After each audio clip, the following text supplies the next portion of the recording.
this video, we're going to be taking a look at what these things look like inside compared to what an original Super Nintendo game looks like. Now, there's a lot of videos out on this platform that suggest various tips to look for fakes, especially within the Game Boy Advance cartridges, because there tends to be quite a lot of them floating about. And if you've ever come across any fake cartridge from whatever console it is, it's so easy to tell just by the look and the feel. No. I think I've just been effed. I'm not sure. I'll show you what I've got. Final Fight 1, unbox, 2 and 3. I don't know if these are fake. I've just paid £210 for these cartridges, which is ridiculously cheap. So here we go then, guys. The first game we're going to compare this rip-off to is Cybernator, a genuine Super NES cart with an apparent fake. I say apparent because it is literally blatantly apparently fake. Something screams fake to me. I need to get home. Obviously, after we've gone and done what we need to do in the rest of this episode, you guys need to stay with me and find out if these are indeed real. I think I've been effed and these are fake. Honestly, it really does feel cheap. Now, this is the fake game. This is the fake SNES board. As you guys can see, it just looks terrible. It looks terrible. Now, again, I'm shaking. You have no idea. My heart feels like it's going to explode out of my chest. As a woman, I'm not, I'm thin, you know, a man he was taller than me, you know, that I didn't know this person could have done anything.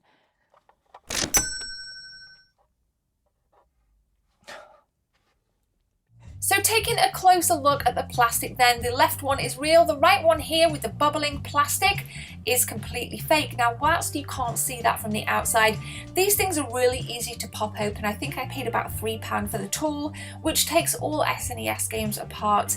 I was quite surprised at how easy it was. The screws actually weren't that tightly placed, so it's super easy. Not that you... I'm speechless. I hope I open them and I'm wrong. They even sounds different.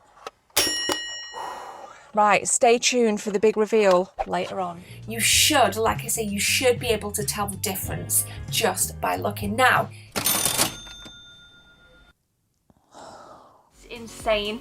It's a sad state of affairs that there are a lot of fake cartridges like this floating about.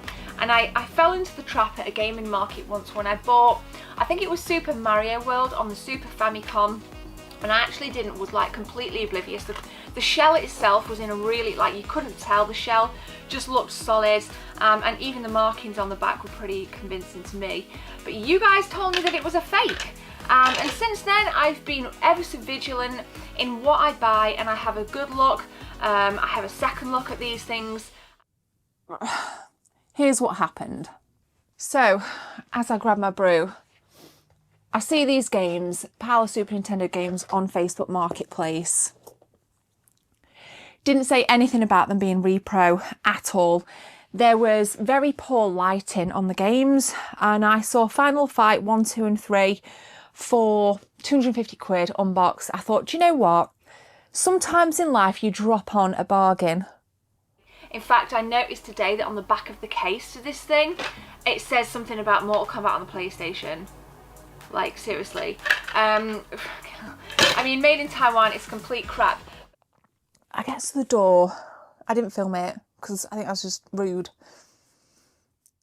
And I had the 210 quid, and he handed me the games. And I knew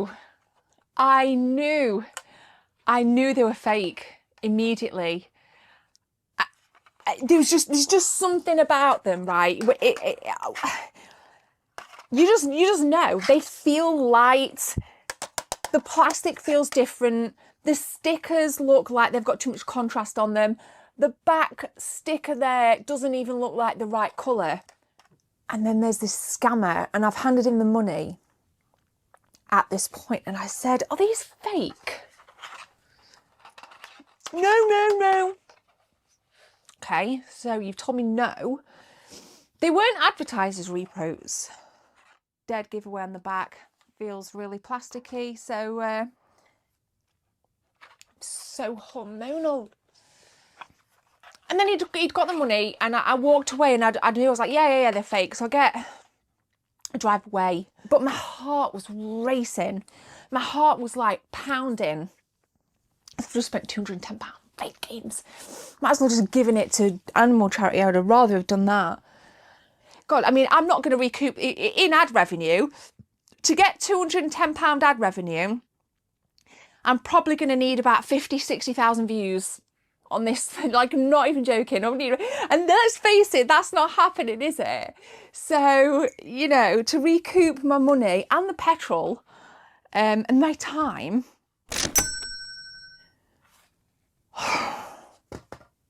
I've just learnt a lesson. So this was not the way I expected this episode to go. So there we go, guys. Thank you so much for taking part in this video, and if you've added any value and you know,